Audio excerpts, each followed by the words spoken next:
Okay, so people have been asking me, what camera do I get for black and white? So you want an SLR film camera that stands for single lens reflex. This is a great camera. This is the Pentax K1000. Buying them online, they're kind of expensive, but you can often find them at junk shops or thrift stores. And I'll show you how to go through and see if it works. The camera is manual, and it's very reliable. It's very durable. It does have a battery for the meter, but it'll still work if the battery's dead. Some other cameras that look very much like this won't work if the battery is dead. So this one is great. So let's take a look at the camera. How would you check it out if you found this at the thrift shop and got really excited? Let's take a look at the top here. So first thing you want to check, this is your shutter release. And okay, so that you heard a noise. That was great. Now if you don't hear a noise, you want to wind it and then try again. Perfect. So make sure the shutter works. If nothing happens, if it's like that, make sure you wind it. Now some cameras, like Ricoh's one of them that I saw, you have to wind it and then you pull this back like maybe to here, which is very strange, but that's how they work. And then the shutter would fire. So some of them you have to cock it back like half the way. So if it appears the shutter isn't working and it's not a K1000, see if that, will make it work. So that seems like it's working. So next we're going to make sure that this knob turns. This is my shutter speed. And usually you'll see this kind of range. Now sometimes the shutter speed is here on the front, but most of them it's going to be on the top. And that's moving. That's great. Okay, so now we want to take a look on the inside. For this one, you pull this up to open it. Sometimes there's a little latch here. There can even be a latch on the bottom. You just kind of have to take a look at the camera. So I'm going to pull this up. And the camera, boom, will pop open. Now, note that I pulled up and then I have to pull it up a little more. Not a ton more, just a little more to open it up. So here's the inside. So that's great. That looks nice and clean. And clean is what you want. Dirt is the enemy of photography and your film. And it's great because the front is not as clean. So this is nice and clean inside. So let's wind it. And we can see the shutter moving. By the way, don't put your fingers on the shutter. Keep your fingers off the shutter. And then let's push it to see if the shutter actually opens. And I saw it do its thing. I'm going to move this to a lower number so it's slower so I can see it more quickly. Or clearly, not quickly. There we go. Perfect. Now I want to see that these are moving. And they are. This is what advances your film. If these aren't moving, your film isn't going to advance. And it's totally possible that your shutter's opening and closing and, what is connected in here could have gotten broken. So you have to make sure that these move. So I'll do it slowly so you can see it moving. So this pulls your film and keeps it advancing. Make sure this is here. You don't want this to have gotten broken off. That holds your film on this side. And your film goes across here and the uptake is here. So yep, it's all working. That's great. So let me close it. All right. So now let's take a look at the lens. Here is your aperture. That's out of focus. Okay, there we go. You want to make sure that is moving. And you want to make sure the lens turns. Now, if this doesn't seem to be moving and your lens is not turning, it might not be the end of the camera. I mean, you can remove this lens and put a different lens on. Now, this lens is working, but if you found a great camera and it appears like maybe something's wrong with the lens, take it off. So right here, there's a release for this camera. It's usually somewhere around here, the release. So I'm just going to hold this down and turn it and take it off.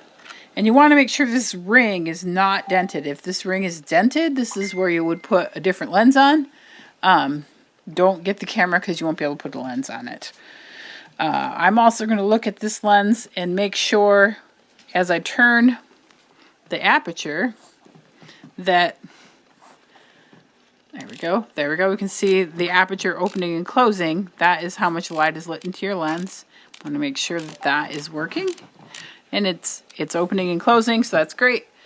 For this particular camera, it's a red dot and a red dot. For the Nikon I have, it's a black dot and a black dot. But usually there's some kind of dot, and you line the dots up. And then twist it back to put it on. Oh, you know what? We forgot to check something. Let me just make sure. Here's your mirror. You want to make sure that mirror pops up when you hit the shutter. And it does. So there we go. So what that mirror is doing is it goes through the lens and reflects the image you're looking at into your viewfinder. But it has to come up to let the light hit the film. So here we go. And it's working fine. Again, don't put your patty paws on the mirror. All right, let me put my lens back on. Okay, so this is the viewfinder that you would look through. Now, for this camera, the lens is reflecting the image in here. So if this is, if there's gunk or dirt in there, it won't show up on your image. It just means it got in here. As long as you can see through it, it's okay. Now, if you can't see through here, that's a problem, but as long as you can, it's okay. Now, there's your meter is in here too. Most likely, your camera's meter will not be working because it probably will not have a battery. You can check it depending on where you are. Move the camera, aim it towards a window, aim it towards the ground. You should see whatever kind of metering system it has. This one has this one goes up and down. It's got a little indicator, and you want to keep it in the middle. Sometimes there's lights that you need to have right in the middle. Some there's weird things too. Some of them have very strange meters where you've got to match up a circle and a line.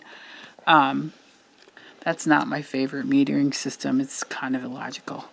Okay, now, like I said, most likely your meter will not be working. So down here is where your battery is. And all you have to do to take a look at your battery compartment is, for these older cameras, is grab a coin, a penny or a dime, and then you can open it up. Now for this camera, the only thing that will be damaged if the battery bled acid all over the interior is the meter. But for other cameras, they might not work at all. So you want to check and make sure batteries didn't bleed. That looks nice and clean. There's no weird goop in there. There's no battery acid residue. Perfect. So let me put this back on. Now, even if there isn't battery residue, is it possible that your meter might not work? It is. There are apps that you can use on your phone. There's handheld meters. But hopefully that meter will work. All right, let me close this up. Okay, let's take a look at another camera, which, put this over. Here we go. So here is a perfectly fine camera, but these are very, very hard to check them out because they're all automatic, so you can't do as thorough a check. Now, you just want to make sure if it's one of these type of cameras that there is an M somewhere for manual. Now, these are for, aperture and shutter priority, but you want to make sure you can control control the camera. Lots of times they don't have the most elegant interfaces, just forewarned, for controlling like shutter speed or aperture. But you can do it, and that's what's important. You can check some of the same things, so these most likely won't have batteries in them. So, you can take this off. Does the mirror look okay? I mean, without batteries, you can't trigger it. Let me put that line. That looks okay. How does it look on the inside? Is anything obviously broken?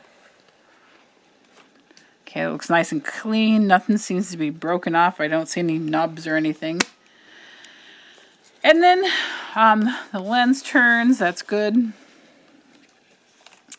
And these are very important to make sure that, the battery someone put in it in 1995 didn't explode and put battery acid all through the camera, because it will definitely not work, because these are automatic and they need batteries. So that looks nice and clean.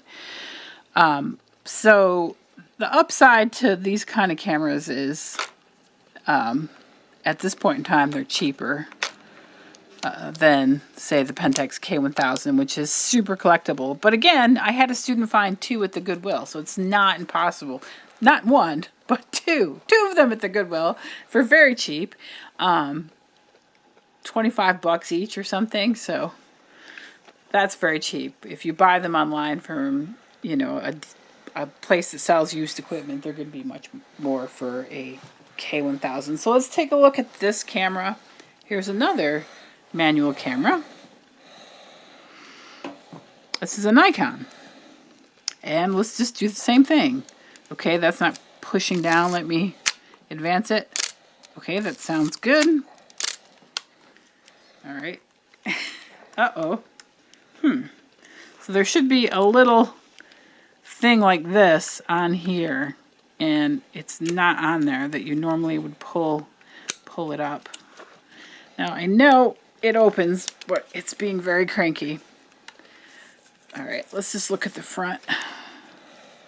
So that is something to think about. How you're going to rewind your film, because this is how you rewind your film. You can get it out. You could do it in the darkroom. If you found a camera with something like that missing, you definitely want to try and bargain the price down. So there's the mirror. And that appears to be working. The lens is... aperture is working. It turns. It's good. And like I said, this one has a black dot. There's the other black dot that I line up. Now, I know this opens, but I remember it's very difficult, so I might, let's see. So that would be something to think about. If you can't get the camera open, you can't put your film in. Oh, there we go. Okay. That wasn't too bad. So yeah, let's advance it. Now this one has a very different shutter, if you're noticing. Let me slow down the shutter speed. And I can see this moving. Oh, I put it on bulb. Okay. So yeah, it works, but this is going to be a pain in the butt. This is there. So that is something to think about. If you were to purchase this camera and try and get the person to take the price down, be like, this is hard to open, this is broken off, and this is the battery compartment. I'm not going to take the battery cover off because I know this one has batteries and generally works. Yeah, so that's how you want to go through the camera and make sure everything works. Even if the camera was kind of dirty, you could, you know, be like, hey, this is kind of dirty. I don't know. Can you lower the price? I'm not sure it works. You could play dumb even. Sometimes, you know, people don't really care and they just want to get rid of these cameras. Now, if you have a family member who has a Canon, a Pentax, a Ricoh, a Minolta, a Nikon, a Yashica, Mamiya, I'm trying to think of all the different names. Any camera you see at home, if you can get access to it, you know, grab it and bring it in, see if it'll work for the class. You never know. Also, some cameras that look manual, like I had a Nikon, this is a Nikon FM2, I had an FG, and when it didn't have a battery in it, it wouldn't work. So, some of these, like, that look manual do need a battery to work, just an FYI. Okay, so that hopefully is a lot of information that can be helpful to you.